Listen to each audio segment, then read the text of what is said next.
quand vous lisez le Coran, mais quoi, ne pensez pas que le prophète sallam était mustad'af, faible, militairement, entre les mécréants qui ne disaient pas le haqq. Au contraire, Allah Azza wa Jalla a dit Qul ya ayyuhal kafirun. Dit ô les mécréants. Et le dit Qul, c'est resté dans le Coran. Il lui a dit Qul huwa Allahu ahad. Imaginez, tu sors dans une société, c'est comme si tu sors aujourd'hui à la télé, puis tu leur dis ô les mécréants, tu parles aux mécréants. Tu leur dis Qul huwa Allahu ahad, c'est-à-dire quoi Qul huwa Allahu ahad? C'est pas Qul Ar-Rabb wahid. Qul huwa Allahu ahad. Allahu al-ilah al-ma'boud. Donc, quand tu dis la ilaha illallah, comme a dit Sayyid Qutb, rahmatullah alayhi, la ilaha illallah, c'est une parole révolutionnaire. الله والإسلام والقرآن والجنة أحب جحافل الإيمان ترفع راية السنة. Titre de cette conférence, explication de Surat Muhammad. Surat Muhammad, c'est la 47e dans Al-Mushaf. Quand vous prenez le Mushaf, ça c'est Tafsir Cheikh Sa'di, vous trouvez qu'elle est classée comme étant la 47e surah et elle a plusieurs particularités. Parmi ces particularités, c'est que, subhanallah, c'est une surah médinoise. Surat Muhammad, elle est suivie par Surat Al-Fath, suivie par Surat Al-Hujurat, et c'est 300 médinoises. Donc ça veut dire quoi médinoises? Ça veut dire qu'elles ont été révélées après la hijra du prophète alayhi salatu wassalam. Et elles se trouvent entre des sourates mécoises. Par exemple, Al-Hawamim, qui l'ont précédé, sont toutes des sourates mécoises. Alors, autre particularité, c'est le fait qu'elles portent le nom d'un prophète. On a dans le Coran Surat Yunus, Surat Hud, Surat Ibrahim, Surat Yusuf, Surat Nuh. Donc ça, c'est des sourates de prophètes. Bien sûr, Taha n'est pas un nom du prophète alayhi salatu wassalam, mais dans le huruf al-muqatta'a. Alors, et autre particularité de cette sourate, c'est qu'elle porte le nom du prophète alayhi salatu wassalam. Alors, maintenant ce que vous devez savoir, c'est que les noms des sourates, asma'u as-suwar tawqifi, ou asma'uha tawqifiyya. Donc, ce n'est pas un ishihad, ce n'est pas un savant qui a donné à cette sourate les noms, mais c'est le prophète alayhi salatu wassalam qui a dit placer telle sourate au scribe, Kutab al-Wahy, dans telle place du Coran. Muhammad a 3 noms. 2 qui sont d'une certaine manière asma tawqifiyya. Le premier nom, c'est Muhammad. Ainsi. Pourquoi Muhammad? Parce qu'Allah Azza wa Jalla a cité dans le deuxième Bismillah ar-Rahman ar-Rahim الذين كفروا وصدوا عن سبيل الله أضل أعمالهم والذين آمنوا وعملوا الصالحات وآمنوا بما نزل على محمد والذين آمنوا وآمنوا بما نزل على محمد وهو الحق من ربهم كفر عنهم سيئاتهم وأصلح بالهم.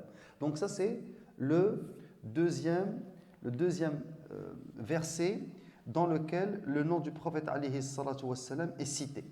Donc ensuite elle a un autre nom qui est aussi tawqifi, c'est Surat Al-Qital, Surat du combat.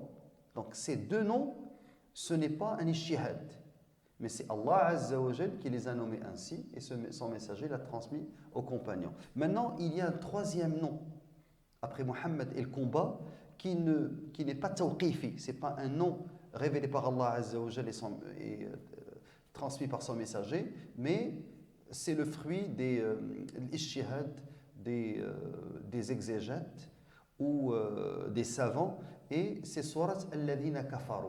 Ce qu'il faut savoir, c'est que le nom du prophète alayhi salatu wassalam figure dans le Coran dans 4 endroits. Alors, la première surah qui a cité le nom du prophète alayhi salatu wassalam, c'est Surat Al-Imran, la 3e surah du Coran, dans le verset 144, وَمَا مُحَمَّدٌ إِلَّا رَسُولٌ قَدْ خَلَتْ مِنْ قَبْلِهِ الرُّسُلُ أَفَإِنْ مَاتَ أَوْ قُتِلَ انقلبتم على أعقابكم ومن ينقلب على عقبيه فلن يضر الله شيئا. Donc dans Ghazwat Uhud, on a dit que le prophète a été tué parce qu'ils ils l'ont mélangé avec Mus'ab ibn Umayr, qui lui ressemblait, radiallahu anhu. Alors Allah Azza wa Jalla a révélé que Muhammad n'est qu'un messager. Alors, قد خلت من قبله الرسل. Le prophète alayhi salatu wassalam n'est qu'un messager. Alors s'il devait être tué, s'il devait mourir ou il devait être tué, allez-vous revenir à votre état initial, celui de la mécréance, il y a un autre endroit dans le Coran dans lequel le nom du prophète alayhi salatu wassalam a été cité, c'est dans Surat Al-Ahzab, en ce qui a trait à l'histoire qui avait provoqué, je dirais, une certaine controverse dans la communauté, c'est que les hypocrites et certains mécréants ont commencé à dire que le prophète alayhi salam s'est marié avec l'ex-femme de son fils, alors qu'il n'avait pas de fils bien entendu, mais kana ibnuhu tabanni, c'était Zayd ibn Haritha radiallahu anhu. Alors là, Allah Azza wa Jal a cité le prophète sallam de son nom, il a dit ma kana Muhammadun aba ahadin min rijalikum walakin rasulallah wa khataman nabiyyin wa kana Allahu bi kulli shay'in alima. Troisième endroit dans lequel le nom du prophète sallam est cité dans le Coran, c'est dans Surat Muhammad, celui qu'on vient de citer, et en fait, et finalement le quatrième c'est dans Surat Al-Fath. محمد رسول الله والذين معه أشداء على الكفار رحماء بينهم تراهم ركعا سجدا الآيات. Est-ce que c'est tout? Le nom du prophète cité seulement 4 fois. Ahmed, barakallahu fik. Et le nom d'Ahmed, c'est le prophète alayhi salam. Le prophète alayhi salam, c'est quelqu'un qui est loué. Et c'est quelqu'un qui loue le plus Allah Azza wa Jal. Ahmed. كثير الحمد لله عز وجل. ومحمد, donc Muhammad, ce nom-là, subhanallah, il a réuni Ahmed qui, c'est pour ça que Isa alayhi salam, quand il a dit qu'il va y avoir un prophète qui ya'ti min ba'di, ismuhu Ahmed, il l'a cité par Ahmed. C'est comme s'il disait, il va louer Allah plus que moi. Maintenant, la particularité de ces sourates qui ont cité le nom du prophète alayhi salatu wassalam, Ali Imran, Al-Ahzab, Muhammad et Al-Fath. Ce sont des sourates médinoises, premièrement. Deuxièmement, ce sont des sourates qui viennent après des batailles. Et troisièmement, ce sont des sourates de djihad. 3 choses, subhanallah. Donc le nom du prophète alayhi salam est lié avec des sourates qui parlent du djihad fi sabilillah. Alors, si on prend par exemple Ali Imran, elle a été révélée après Ghazwat Uhud. Après Ghazwat Uhud.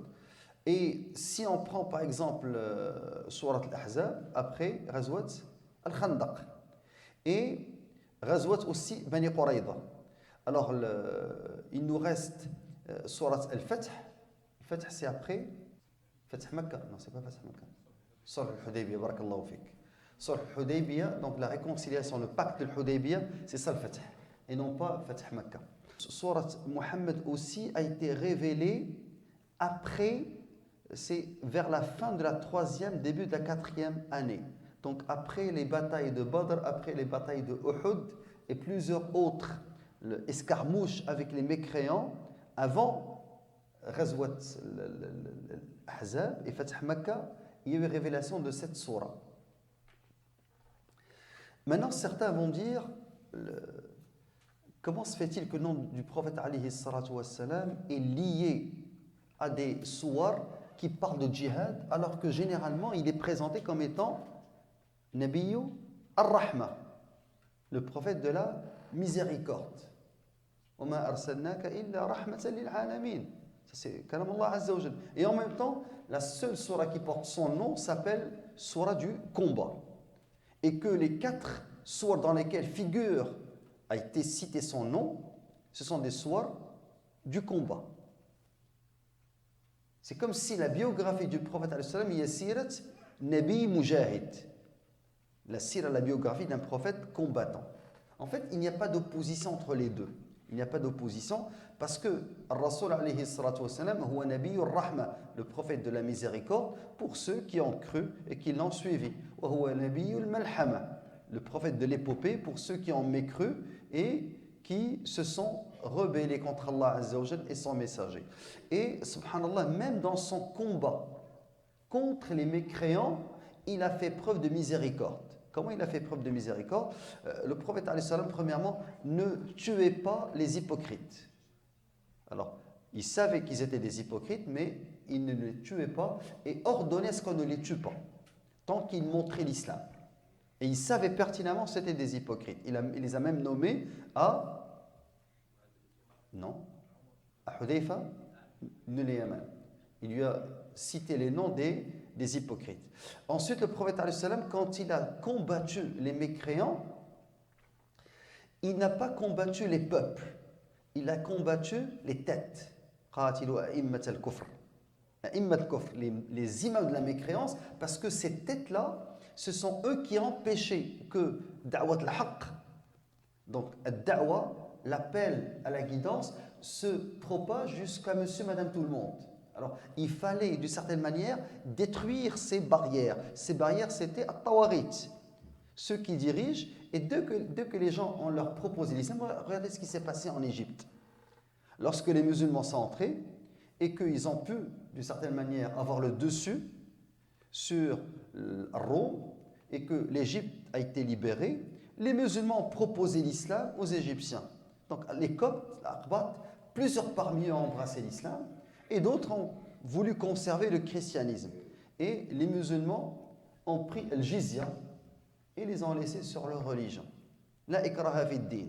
Qad tabayyana ar-rushd min al-ghayy. Donc, il n'y a pas de contrainte dans la religion. Ils ne les ont pas tués parce qu'ils ne voulaient pas devenir musulmans. Mais quand ils ont combattu, qu'ils ont libéré l'Égypte, là, ils leur ont proposé soit l'islam, qu'ils deviennent nos frères, qu'ils aient les mêmes droits, soit qu'ils payent la dîme, le jizya. S'ils ne veulent pas, c'est le combat.